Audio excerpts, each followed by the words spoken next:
Congratulations on making the finals, Tom. Hey, what's up, everybody? Yeah, thank you. It's got to feel pretty good. Tell us about the deck. I mean, a signature deck, right? It's essentially Boss Sly, but with some spice. Yeah, I haven't really played Mono Red all season since Dragons has dropped, but it felt pretty good to play it here. I got the deck from my Louisiana friend Alex Player, who was playing a lot of red just online and just loves what's the impact trimmers, mainly against decks that try to remove all your creatures. So against Owen, it was really good because he was a Marty deck that planned on killing all my creatures, where impact trimmers did some like 8 to 10 damage in a game 1 against them. But it's mostly against Esper Dragons since they plan to kill our creatures too. Yeah, it's like a 2-mana spell that does 6 to 10 damage, which is pretty awesome against a deck that can't kill it. Yeah, it's been surprisingly good. It's been more damage than expected. It's really good with dash too, and all the token makers. Do you have a lot of experience with it, or is this more like the buddy handed you a deck and you said, all right, I'll try it out? I played a couple matches on Magic Online, but that was probably like the 4th or 5th match I played with it. But it's fun. It's like riding a bike, really, just Mono Red. Yeah, it's not like your experience with Mono Red was not applicable. Right. Do you have a particular deck you're rooting for to face against, for the winner of the semi? Like, who are you rooting against? Who are you rooting for? Do you not care? I don't know. Whoever didn't have the removal, I think somebody had Wild Slashes in their sideboard. What's the matchups? Is Paul? It's a red-green Devotion against black-green Constellation with like Doomwake Giants. I can't tell. It's also a graveyard deck, right? It's yeah. That's why I called Andrew's deck Shenanigans, because it's both a Constellation deck and a graveyard deck. And they maybe it's a Strength of the Fallen deck, but then there's only 2 copies of Strength of the Fallen. So I think I'd rather play against Andrew's deck. It seems like he has a little more work to do to set up his deck, and Paul's more of a streamlined, established archetype, and he has these Wild Slashes after board and these Hornet Nests too, which could be giving me trouble. Yeah. Yeah, that sounds right. Now, how do you think Mono Red is positioned in the Standard right now? I mean, there's one thing like how's it positioned for Standard Super League, and another for Standard in general. I think it's good in Standard. I think it's one of the top 3 decks, along with Abzan Aggro and Esper Dragons. For here, I don't think many people want to pick it up. It's kind of like a cheesy deck, I guess, and people want to try their own brews, and it's kind of more of a control players kind of metagame here. A lot of mid-range things, a lot of control players, a lot of people making brews. So I don't think I'll see much of it, but I think after a week that it's shown to do well, people will show up with the hate cards for it and stuff, and I'll have to take a week off for playing it again. Got it. So you try to sneak in, get some points now, and sort of force everybody to respect it. Then you can go zig, play something else next week. Yeah, I'm gonna try to keep them guessing. I'm gonna do my best to play all different archetypes every week, but I don't know. I might, if the points race gets close, I might go back to go back to something more consistent. 2 for 2 on Hordling Outburst so far, right? So yeah, not bad. Yeah. Okay, it looks like we are in the process of getting our hand cam set up for Paul Cheon and Andrew Cuneo, so can hang out with you a little bit more. All right. Okay, yeah, let's look at the bracket. So, Tom, you had to play Owen in the first round. Now, you said the Impact Tremors was really good. Is there more of a story to how you defeated Owen? It was 2 straight, right? Yeah, it was 2 straight. I kind of respected a Wild Slash a little bit too early, and a chance I could have killed him, but he really got me good with a Soulfire Grandmaster plus Draconic Roar. It wasn't really on my radar at the time. To gain 6? He gained 6, which I didn't think he was capable of getting out of the situation. So the game went on until like turn 12. But I think I could have finished him off on turn 5. Then game 2, I just kind of ran him over. He mulliganed the 5. Okay, and then how did the matchup against Jerry feel from your side? Felt good. My draw, I came out pretty good on the games that I won. Game 1, 3, I just kind of curved out on him. Game 2, my hand was decent if I drew a second line early, but I knew as soon as Jamoka hit, I was going to lose the game, so I did my best to prevent that from happening, but he ended up getting it, and I lost it. Yep. How often can you keep one-land hands with that deck? I keep them a lot. You can usually make plays. Like in game 2, I was kind of alive and doing stuff, even like turn 5 or whatever when I had one land. It's best if I can hit it by turn 3. Like it's still a game, but if I just rip it off the top and on turn 1 or 2, then my hand's just Awesome. great. Well, sounds like we've got our other semifinal match ready, so we're gonna let you go, Tom. Thanks. All right, pleasure. Thank you. We will head down to watch Andrew Cuneo and his shenanigans take on Paul Cheon and his devotion. Yeah, Paul advancing past round 1 here against. I caught the tail end of his match against Kibble actually, since Paul was streaming it, and Ugin is, if you can get Ugin going against green-white aggro, I think you're in pretty good shape. So I suspect Ugin is actually going to be a lot better in this matchup because Cuneo's got a lot of slower stuff going on, and Paul has the capability of ramping to it. Yeah, Brian had the collected company tech this week.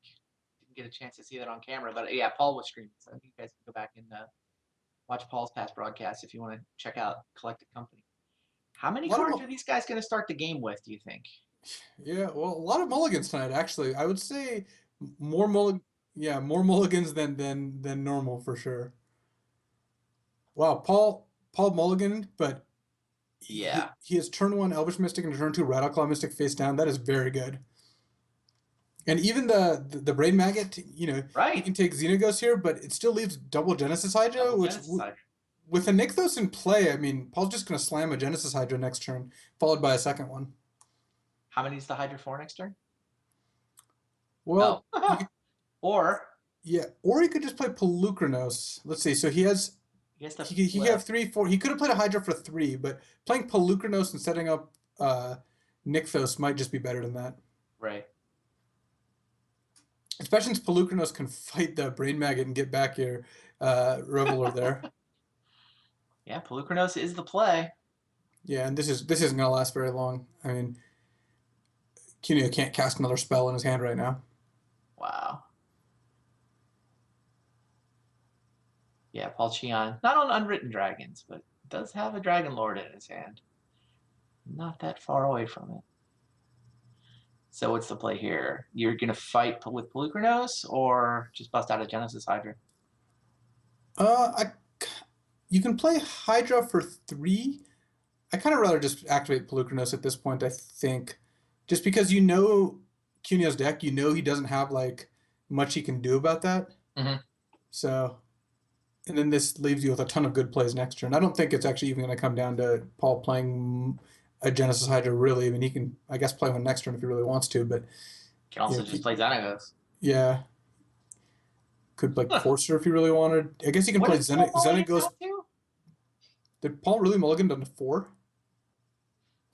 This was a 4-card hand. This is a good mold of 4. Xenagos... This is insane. It was turn 3 Pelucranos, turn 4 Xenagos, or turn 3 Pelucranos off a mold of 4. Get back my Xenagos, add that to the board, and just all kinds of gas ready if the game keeps going, which it's not really gonna. No, Xenagos plus Courser. Next turn, cast Atarka or Genesis Hydra. Wow. Right. Well, that was not not the longest game I've ever seen. Nope. Let's take a look at these deck lists and see what these guys have ready for sideboarding. I kind of want to see Andrews again.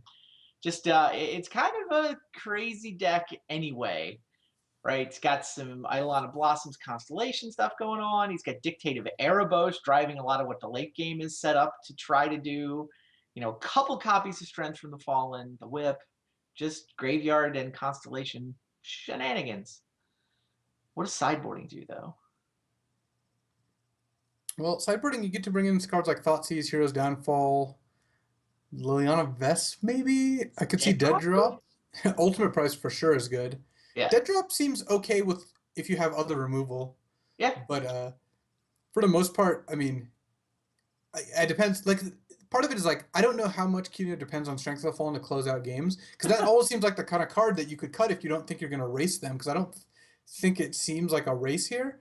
He certainly doesn't require it. I mean, we've seen Night Howler do a lot of work for him in the last round. And doing Night Howler on Den Protector in particular is kind of a nice combo. Yeah. But I could also see like Dictative Erebos. You're not training creatures that much anymore. So for the most part, I don't think Cuneo really wants to do much but just try to kill all of Paul's creatures and then use Brain Maggots and Thoughtseizes and just keep Paul from doing much. Cuneo does seem like he has enough to do a decent job controlling here. All right. And then Paul's got the more more normal deck of the pair, I would say. Looks like these Oh, yeah. guys are ready for game 2. Better draw for Andrew. Certainly. But Paul has a pretty good draw too. He has no Elvish Mystic, but still carried it into Courser's classic opening. It's good for, it's been good ever since it's been legal. Yeah. Oof. Makes it Yeah. probably better, right? Mystic Yeah, into Wayfinder plus Thoughtseize. Yeah, probably Mystic into just a tap land. Then next turn you can go Thoughtseize into face down Den Protector. Next turn Thoughtseize again. Though Paul has 3 action cards here. He's got Pelucranos, Whisperwood, and Courser. So I could see Paul getting to keep one of those cards and being in okay shape as a result. There's the carry added, as we expected. Night Howler is the draw. Yeah, not quite time for that yet, is my guess. It's got to be Thoughtseize and face down Den Protector, right? That's what it seems like, yeah. Just attacking for value. It looks like Satyr Wayfinder is coming out first, maybe trying to hit a tap land. Okay. And then now you just go Thoughtseize Forest, I suppose. Though you don't quite, let's see, you land. So you actually can't quite go Den Protector back, Thoughtseize again. So you could take Pelucranos because that's Paul's biggest play next turn, but you're not going to have time to take Whisperwood as well.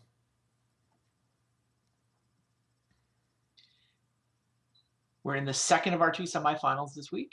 The winner of this match will get to take on Tom Ross in the finals of week 2. Andrew thinking about this Thoughtseize. Yeah, it goes for the Pelucranos, which is the best play Paul was going to do next turn. That Whisperwood, though, looks like it'll be pretty good the turn after. To Courser, revealing Courser, which you could shuffle away if you want. I could see not really being interested in a second Courser. The second one's a lot less good than the first. Cuneo doesn't have any removal rack now. He's got CDC Defined removal, but he doesn't actually have a second black. His Satyr Wayfinder's failed to turn up black sources. And Den Protector can get back Thoughtseize. Well, there's the swamps. So now Cuneo can fetch up a removal spell if he wants. It looks like he's just going to play a Den Protector face down to set up a Night Howler here. He knows Whisperwood's going to resolve, but if you have like a big Night Howler Den Protector, you don't really care about that. So it looks like he's just going to run this at EC though. Presumably to get a removal spell? Who knows? Well, I mean, Ultimate Price would make a lot of sense here. I could see getting like something a little bit more aggressive, but you know that Cheon's going to play Whisperwood. He may or may not have draw another Courser here, but yeah, it looks like just the Ultimate Price. If I'm Cheon, I actually don't think I mind, shuffling away the Courser. I don't think you want to draw Courser there. Right. Yeah, he wants to draw something better. Red Claw Mystic, not exactly better, but what can you do? Hornet Queen.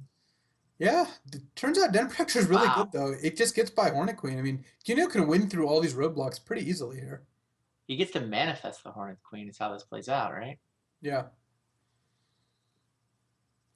I mean, his other option is he can play like face down, Rattleclaw, Sylvan Caryatid, and then next turn cast Hornet Queen, which he might want to do not knowing that Den Protector is going to pick up a Night Howler. Yeah, it almost seems like Cuneo wants more than just the 2 Den Protectors, given how crucial they are to the game plan, it looks like. We're watching the Master Brewer at work, right? These are the playtesting games. Yeah, exactly.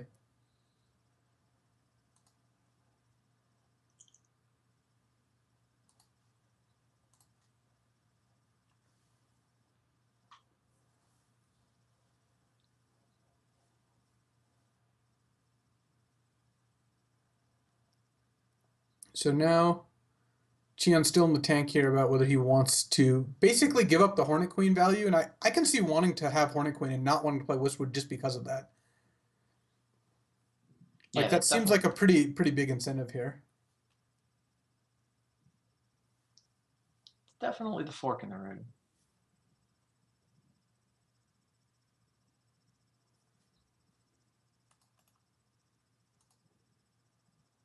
It's gonna go Whisperwood anyway.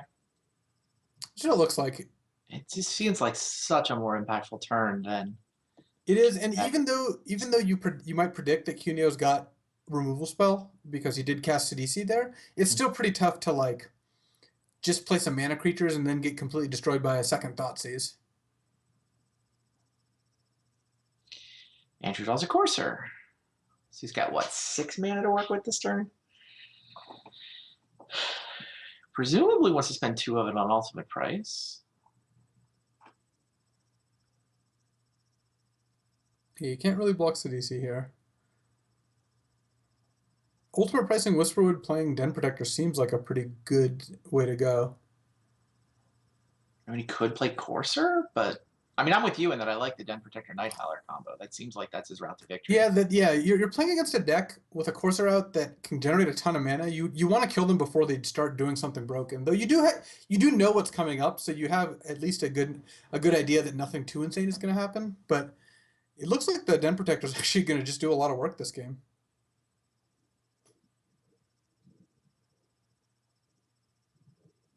Yeah, Paul's down 3 mana critters and some land. Battleclaw face down.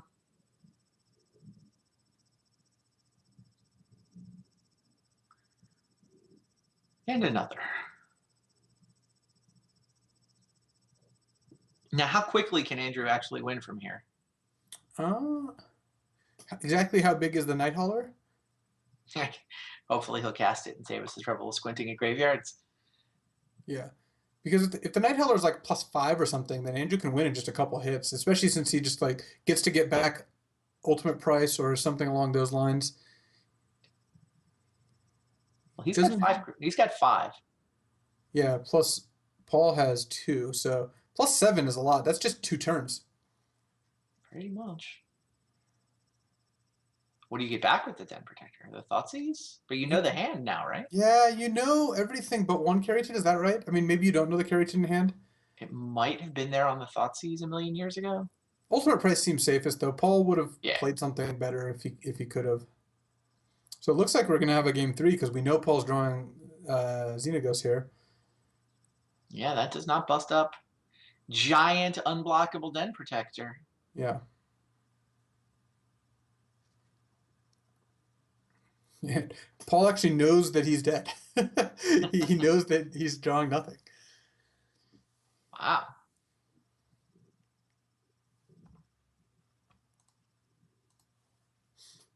Man, Den Protector Night Howler looks great. Is there actually a real deck here? Maybe. I don't know if you want cards like Strength of the Fallen and Nyx Weaver. Those cards don't seem like they're necessarily powerful enough, but Den Protector Night Howler is pretty strong. I meant, is there the core of a great deck here? Of a real deck here? Not the actual 75. Yeah. I think that it might be pretty close. Like Den Protector is just an amazing card. I mean, we've already seen that, and ways to give it +7/+7. You know, Night Howler has seen play in a couple different standard decks. It's not like it's completely unbelievable that card would be good again. Yep. Yeah, I actually saw a mono green deck at the Grand Prix that was playing Den Protector, and essentially it was a mono green collected company deck, and the finish was usually Aspect of Hydra targeting Den Protector. Yeah, that's actually kind of sweet. It was pretty sweet. Yeah, I mean, it looked rough around the edges, right? I mean, it was like a guy with a brew, but there was some pretty powerful synergy there. I mean, the Aspect of Hydra to create giant Den Protectors was tough for a lot of decks to deal with. And then, of course, you've just got the sort of beatdown rush of being a mono green aggro deck with Collected Company. Yeah. Collected Company is another card that's actually seen a lot more play. I mean, Kilbur was playing it this week. I could see more decks playing it as time goes on. Like, you know, Craig Wesco made top 8 with a white green Collected Company deck. It just depends on, you know, basically what's the opportunity cost of playing the extra creatures that you would not have otherwise played in order to play Collected Company. And you know, if that cost isn't that high, Collected Company is just gonna see more and more play. It's kind of unfortunate that you can't Collected Company into Den Protector and have it like, work the way you want. I was gonna say the same thing.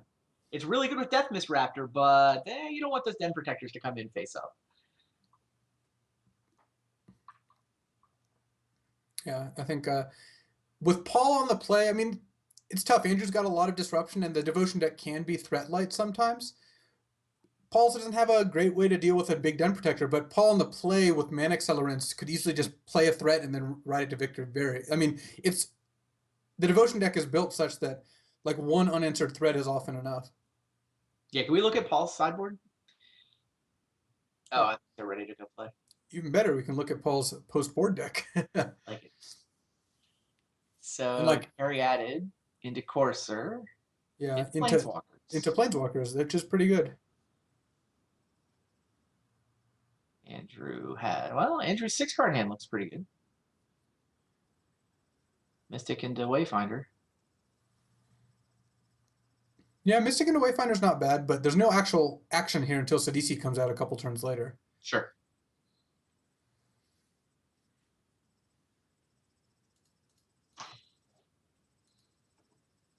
Paul cracks his foothills, places Nykthos, and Caryatid.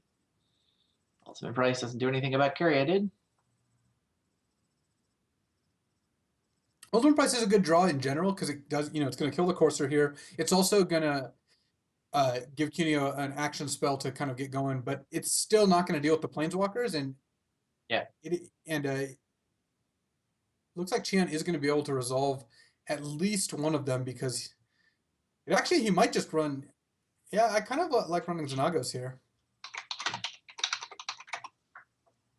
Because Xenagos kind of does both the things you want. It not only puts more pressure on the board, it makes a 2/2 this turn. If you miss on lands next turn, you can just plus it to play Nissa.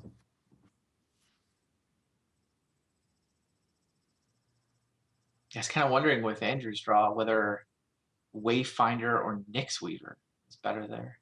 No idea how powerful Nyx Weaver actually is in this deck. Yeah, that's one of those cards I've tested a lot in various different decks, and I've just come to the conclusion that Nyx Weaver is just not quite there. It just does a couple different things, and none of them really do what you need it to. Or like it's just not, the power level is just not quite good enough. It mills you, for 2 every turn, which a little bit. Yeah, which is nice. It fills your graveyard. It's an enchantment. It triggers those things. But paying 3 for a 2/3 is kind of anemic, and paying 3 to bring a card back is just not efficient enough. I feel like it needed to be a mana cheaper in 1 or 2 different places. Like, if it costs like 1 to use, it would probably be a great card. If it costs 2 to use, I could see it being good. But or 2 to cast. 2 to cast would be most significant. So Paul did draw Pelucranos, which is a pretty decent play. So now Cuneo is going to get to Ultimate Price it and play Wayfinder. Yeah. It's actually worked out better for Cuneo that Qian drew that. Totally did. Because now Cuneo gets to play a Sidisi next turn after having negated Paul's turn 4 play or turn 3 play on 4 mana. Paul draws a replacement Pelucranos. If it was the right play last turn, it should still be, right? I don't know how much I love it at this point. I don't know. I would have been tempted to play a Planeswalker last turn anyway, but given that you didn't, maybe use the same logic to play Pelucranos this turn. Missing a land drop is kind of unfortunate. I could see playing Courser to try to hit a land drop, but I don't know. One of the reasons I like playing Xenagos last turn is that it opens the door to plussing it this turn and playing a bunch of things. Also, Pelucranos is a little less effective because at this point, killing the Elvish Mystic is less exciting, so I could see not playing it for that reason.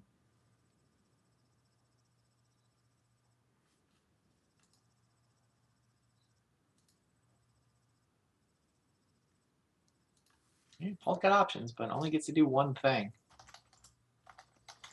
This time he goes for Xenagos. Yeah, and I do like that. I just think I would have also liked it last turn.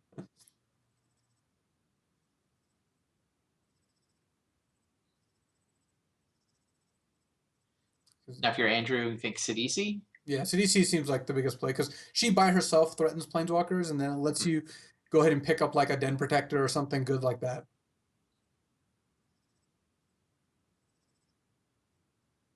Sacks the Wayfinder. Exploit gives him. Den Protector does seem like a good option.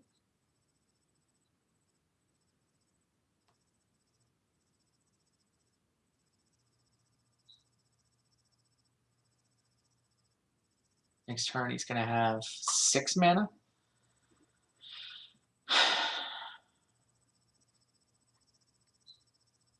which is ooh, The Strength of the Fallen. Strength from the Fallen. Wow. I guess if you have Eidolon of Blossoms and Nyx Weaver in hand, it kind of makes sense. So now I like, from Cheon's side, playing Courser. If you hit a land, you can play a 5 drop-off, plussing Xenagos. If you don't, you can still plus it and play Pelucranos.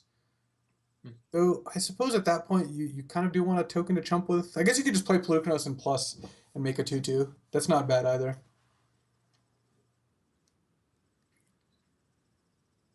Strength of the Fallen is kind of interesting. It's going to make it so Satyr Wayfinder can threaten to kill Planeswalkers and just bash in for a ton.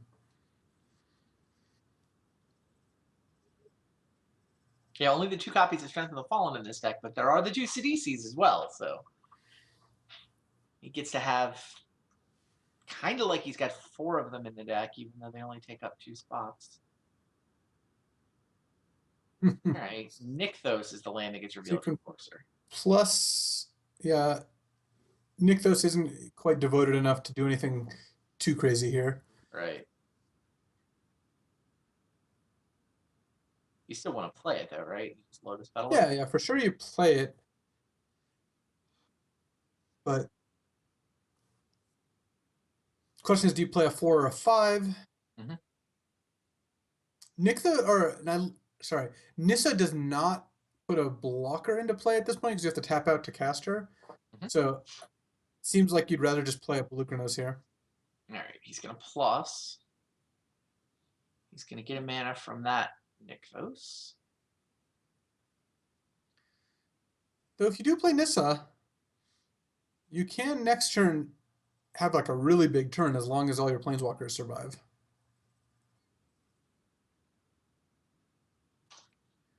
And you know you're drawing. Oh wow, does that change it now that you know you're drawing Genesis Hydra? Oh wait, no. Nykthos actually makes 1 extra mana because there's a Xenagos in play. So yeah, he got to 5, so he, yeah, he can get to 6. Not that that changes much. It means that you can turn the Nykthos into a land. I mean, yeah, into a 4/4. It means you can play Nykthos or Nissa to make Nykthos into a 4/4. You can also get to 7, and you can play Pelucranos and eat the Elvish Mystic. That's kind of appealing.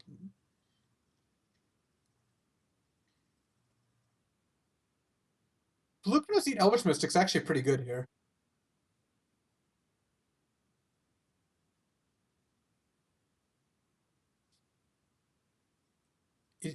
You don't know what Cunio's planning on next turn, but this does kill one of his mana sources. And if he like tutored for something that requires 5 or 6 mana, it could really disrupt that, which he kind of did. Since now Cunio can't play Strength Eidolon, he has to play Strength to Nyx Weaver. Wow, that's a great point. Yeah, there's Pelucranos. There's Elvish Mystic down.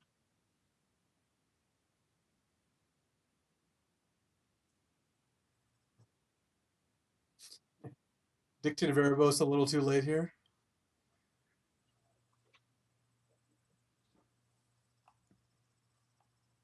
Dictated Erebos Siddice is some synergy. Doesn't seem quite as good as the Den Protector Night Howler synergy that Andrew's got going on. No. A little slower too. Just a little bit.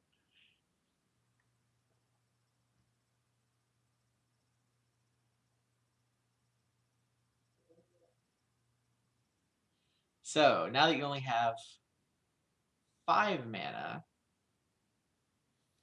is it Strength Nyx Weaver?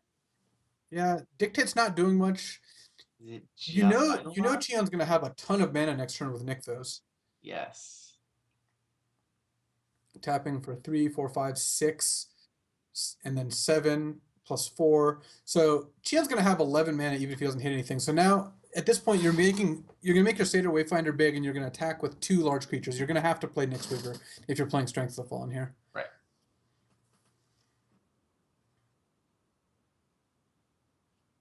And I guess I assume they're going after a Planeswalker, but I guess if you both attack the Planeswalker, you end up losing some damage, but you make it so Cheon can't just take it or chump with 1.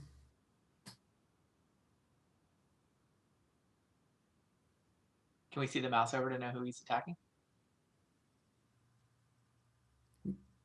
Yeah, both up the Planeswalker. So okay. at that point, I assume you just take it because you don't want to lose devotion, and you'd have to lose your 2/2 plus. Because like the Satyr Wayfinder is like a 7/7. Is that accurate? Can't actually see how big the Wayfinder is. Yeah, so given it's a 7/7, there's no great blocks. You can double block Satyr Wayfinder if you want, but that does not seem very exciting. Don't you just let Xenagos die? What does Xenagos even do? I mean, you have a backup in your hand. Yeah, I mean, you get to, yeah, you either have to lose 2 creatures or lose it. And I think you just lose it is my guess. Yeah, that's what Paul decides. Oof. The Tark is coming. So right now you can get, Can't quite hydrate into it yet, can he? no. You can get 6 mana. You can Hydra for 4, but that's not quite enough.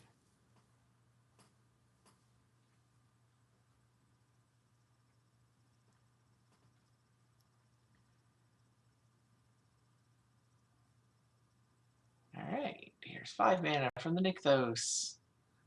Lots of options for Paul. Certainly lost some mana with the Xenagos going down, but Yeah. you basically just get to do one thing is how this works.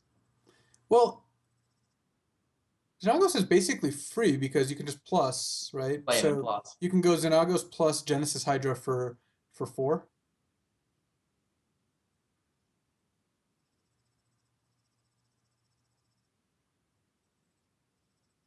That doesn't seem that bad, actually. Or is Xenagos plus Nissa?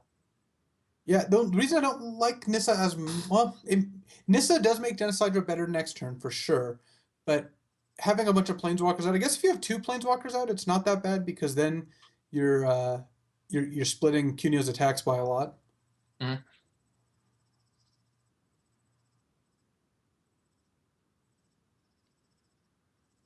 Also, Dragon Lord of Tarka seems like a reasonable draw next turn, doesn't it? If you Genesis Hydra, then you're not going to be drawing it. Yeah. But Genesis Hydra does put 2 more things on the board. Instead of Nissa essentially put 0 because you can't animate an untapped land. So I kind of like just playing a giant Genesis Hydra. Yeah, it's the decision Paul's faced with. He's gonna plus Xenagos. He's gonna get 4 mana from that. Yeah, if you play it, it makes sense to do that. I kind of like just playing Hydra 4, especially since it's not like, I don't think Atarka is gonna end the game here. Oh wow. He makes a guy. Oh, he just makes a guy.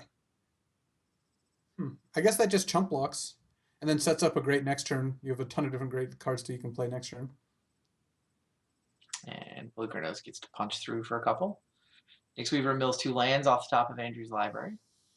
So Andrew could play Satyr Wayfinder here, but then if he doesn't hit untapped land, he can't play anything else. So that seems a little risky. He could attack with some creatures and then play Dictate with Flash, which is kind of nice to trigger Strength. But the Dictate's ability seems less than ideal with all those satyrs getting spilled onto the board. Yeah. I wonder if that's one of the reasons that Paul was erred on the side of making an extra satyr.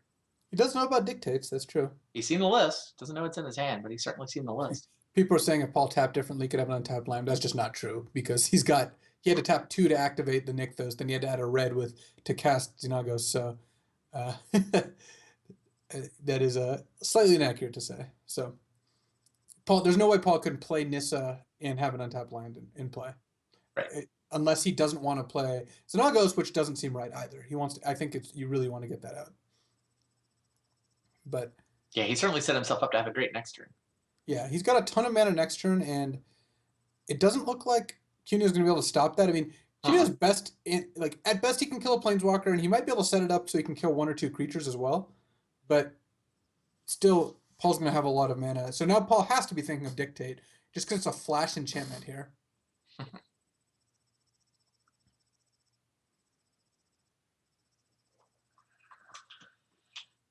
Now, if you're Andrew, are you attacking Xenagos again? Well, That uses a lot of damage. Let's take a look. Are they all going there? They are. Yep. Wow. And then if Paul blocks Satyr Wayfinder, then Andrew can play Dictate to pump the Wayfinder. And also trigger the Grave Pact effect. Yeah, depending on how else Paul blocks. Right. The thing is, you can chumps it. I guess what Andrew's hoping is that Paul goes chumps at EC, block Wayfinder, and then leave Nyxweaver unblocked, and then Andrew goes Dictate, make it so Nyxweaver is big enough to kill the Planeswalker, and then trigger off of Satyr Wayfinder here. So this is actually going to work out, I think, pretty well for Andrew. This is shenanigans. All right, Paul's gonna block everything. Yeah, Dictate's going to be really good here. Wow, Dictate is, isn't it? It's going to eat the Courser and then force a sacrifice of the last Centaur, I guess, when you after the Satyr Wayfinder dies. Though Paul does get to keep his Planeswalker. But with fewer creatures in play, the plus is not quite as ridiculous. Yeah.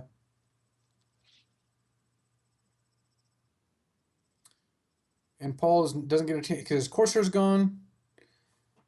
He doesn't get a chance to hit a land, so Paul can plus if he wants to play a Tarka to kill Nyxweaver, but then Dictate triggers again. So Yeah, suddenly a Tarka is not looking nearly as exciting. So Nykthos is currently breaking even. No, it's turning 1 mana profit. Yeah.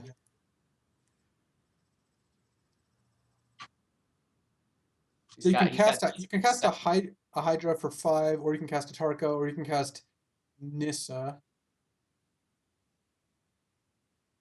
But can Andrew actually win this game? I Paul seems like he was so far ahead 2 turns ago.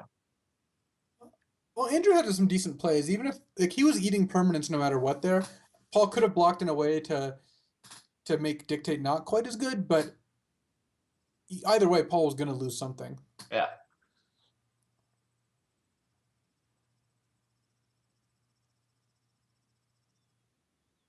All right. Activate Nykthos. 4 mana. Lost Xenagos. 6 mana.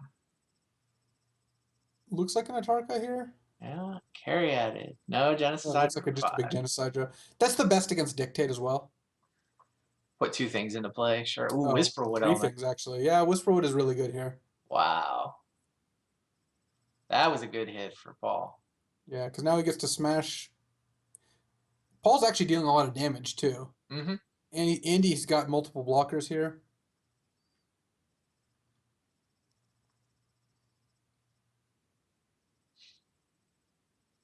Now, in all of your Nyxweaver testing, did you test how effectively it was to use Nyxweaver to trigger Dictate of Erebos? That we didn't specifically. Dictate of Erebos never really made it in. 3 mana, though, like you said. The problem with Nyxweaver is that it costs 3 mana to sack it. Yeah. Oh, it exiles? Never mind. Doesn't even work.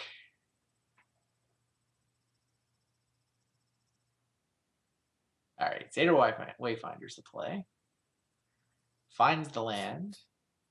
Comes into play untapped, which allows Eidolon of Blossoms. Trigger the strength. But what are you doing with it? You can make Paul block, but he's got the manifest that he's just ready to block with. And even if he blocks with the Genesis Hydra, like, you know Paul's going to have to play a ton of stuff next turn. All right, so well, Giant Nyxweaver's coming over. Is he attacking Xenagos or Paul? At this point, probably Xenagos. You just can't kill Paul, so you have to start attacking his Planeswalkers. The thing is, Paul at this point has so much mana, and if Andrew gets too aggressive, Paul can actually kill him back. He can go Atarka your 2 blockers, sack some random creatures, attack you to death. So Andrew can't even get too aggressive here, which is really unfortunate for him. Yeah, so he's playing defense now. All right, he attacked Paul, and Paul took it. So Paul's actually down to 6 now. At some level, I think Andrew figured he can't win on the mana axis. He has to kind of hope Paul doesn't have something to sink 1 million mana into. Well, good luck when you're playing against green red devotion. I'm just saying. Yeah. I mean, I get it. But if he's gonna have a million mana either way, then don't bother killing Xenogoats, right? What Andrew really needs is a Den Protector to make unblockable. Yeah, Andrew just needs more Den Protectors in his deck. He really does. He's got, what, 2 or 3? Paul manifested Dragon Lord Atarka. He's just going to attack in the air for 8 now. No What? wonder he didn't want to chump with the manifest token. Wow. Oh. Dragon Lord Atarka manifested off Whisperwood Elemental, the only card that Andrew didn't know. And it's a giant flyer to attack for the win. Paul Cheon through to the finals. Yeah. Wow. So we get Paul Cheon against Tom Ross. Yeah, that's pretty awesome. You know, Whispered Elemental is so good when it just makes a 2/2 every turn. Sometimes Right. it makes a lot better than a 2/2, and it turned out it made an 8-power haste flyer essentially. Yes. Yeah, they call him Lucky Cheon for a reason. Whisperwood making 8/8 flyers does seem better. Now, are we going to? We've already got Paul's hand cam lined up, so we should try to get Paul in and chat with him for a second. I definitely want to talk to him. I suppose. You're bored. You're done with chatting with Paul. Believe that when I see it. Yeah, so he'll be taking on Tom Ross. Handicapped finals matchup. I actually kind of like Tom Ross's chances here. I mean, Paul does have a deck with a bunch of green creatures, which is pretty great. I mean, that is generally kind of where you want to be, but I don't think, I don't think that that a lot of like the planeswalkers and the slower stuff is really going to be that impactful. So I kind of like Tom's chances here. And Paul does have a pretty robust sideboard. Taking a look at a sideboard: 2 Arc Lightning, 2 Hornet Nest, 3 Nihilia's Disciple. I could see Paul being actually in pretty good shape after board. I mean, we said that about Jerry, and Paul has less post board than Jerry does. Sure. So I could see this. If Paul stumbles at all, then Tom is just going to run him over. I mean, the red deck can win against almost anything when it gets the right draws. It's kind of what red decks do, right? Yeah. I definitely think that Tom's in better shape with this matchup. Or sorry, would have been in better shape with Andrew. Paul is the better deck to go try to win from this side of the bracket. Yeah, I would agree.